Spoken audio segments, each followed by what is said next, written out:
Meron tayong gagawing dryer. Ang problema ng dryer, umuugong, ayaw umandar, minsan daw umaandar, minsan hindi. So, ngayon malalaman nyo kung paano nyo i-fix pag ganito yung issue. So, handa natin ang ating mga gamit. So, testing natin. Okay. Testing natin. Sakin. Yun, umuugong lang. So, nasan nga ba sira pag ganito ang issue? So, ugutin muna natin. Okay. So, guys, pagka ganito ang sira, ang unang-una nyo titingnan is unang-una yung brake. Kasi sa katagalan ng panahon, tumutukod yung brake. So, buksan natin sa likod.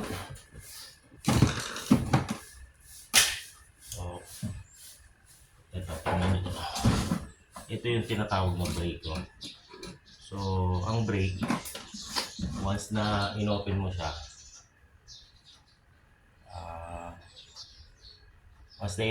siya, ang normal na position niya is nakabukas. Pag isinara mo siya, pag isinara mo ang pinto, ang brake hahatakin niya to para bumukas yung brake, nakaganon. So once na nakasara, nakabukas siya, and then pag binuksan mo ang pinto, bababa yung kable, sasara yung brake. Kaya tuwing ating binubuksan, tumitigil yung tab sa loob kasi once na binuksan, bababa ito, yung brake kakapit. So pag sinara naman, bubukas na ganyan. So minsan, kala ng iba capacitor ang sira pag ano umuugong. Pero ang unang-una nyo titingnan talaga ay yung brake. O kagaya nito. Ito guys, kakabukas ko pa lang. Nakita ko brake ang problema nito. Kasi kung titingnan mo, wala na siyang tension. So nakakapit yung brake dun sa pinaka-reducer ang tawag, yung kinakapitan para mag-brake.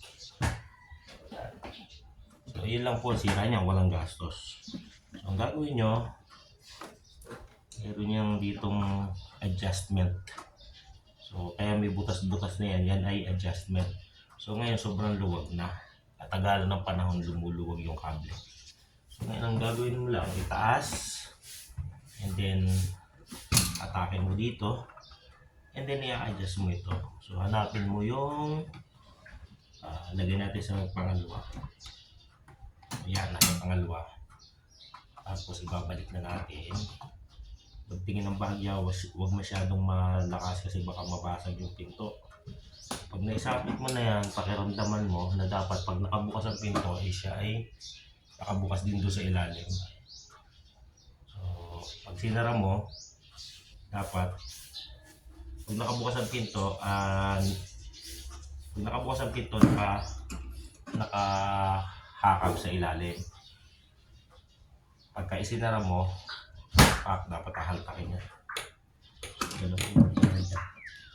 So tingnan natin. Okay.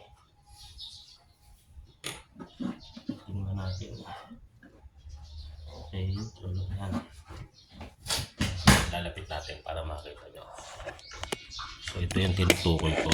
Yan. Yan yung ito yung brake ko. So kung titingnan nyo, ito yung tinatawag na brake. Yan. Nandiyan dyan yung pinaka brake. Tapos dito ko makapit sa ganito.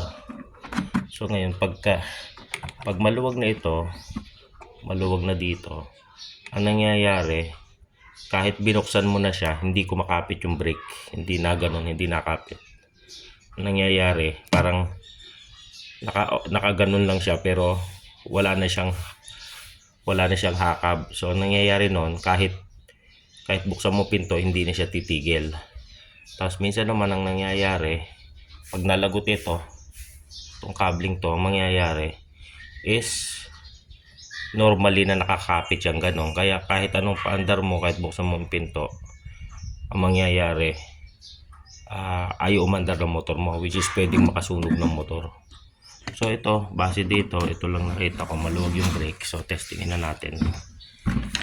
Testingin na natin guys kung yun lang talaga yung sira niya. Okay, so tingnan natin, sasaksak ko. Sasaksak siya. Okay, saksak na natin ha.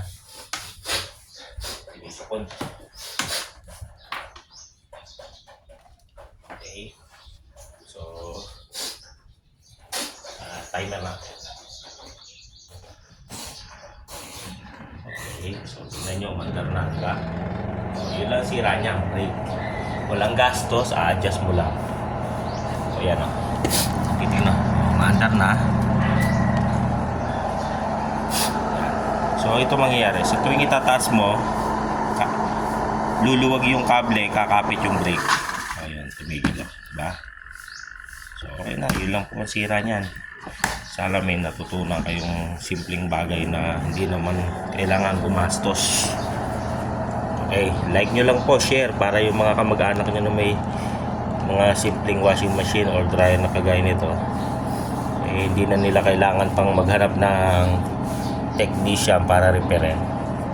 Okay, buti ko na.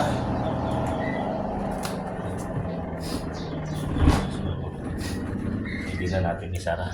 Okay na to guys.